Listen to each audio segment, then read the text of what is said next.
Gandang araw sa inyo mga bossing. So natin yung ginagawa natin na PDC type 8 postmate HY408 mga bossing.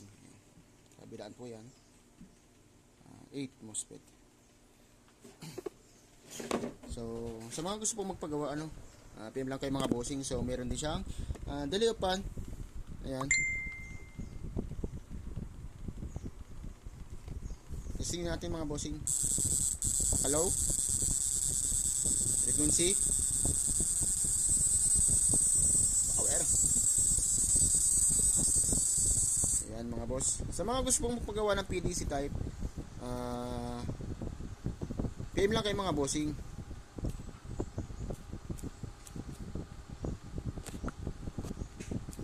So pwede rin po natin off yung flip-flop kung kaya pong gamitin.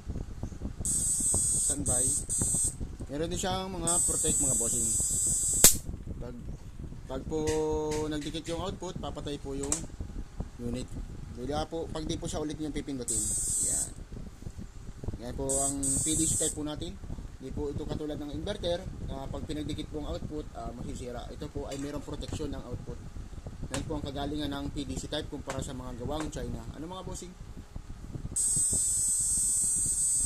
May load din yung natin, yung frequency, may toggle switch high and low para sa frequency adjust.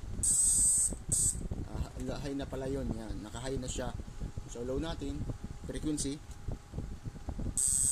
yan, adjust natin mga bossing. Power, low natin yung frequency, toggle switch. Ganyan pa rin siya kalakas mga boss. Yan.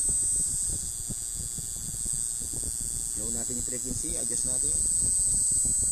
Solid. So, flip-flop on mga boss. Yan. Yan po ang flip-flop natin mga bossing.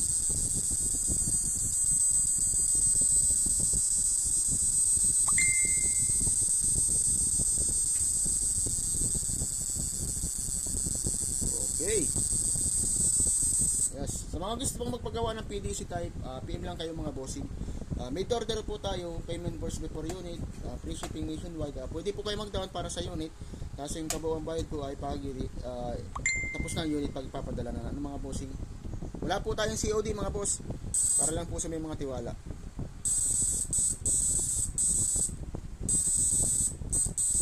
Meron siyang delay of pan, automatic po papatay yung blower niyan. 30 to 40 seconds bago siya magpatay yung blower. So hintayin natin mga boss.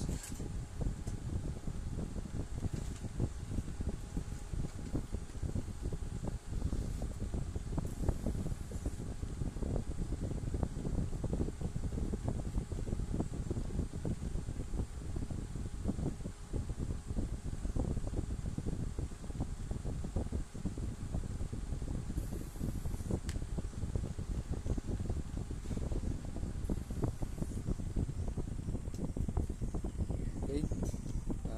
Patay yung blower natin. Pag switch ulit, automatic po yan na andar. Tapos yan. Yan po ang purpose din ng blower. Yung flip-flop po natin, pwede po natin patayin kung ayaw gumamit. Yan.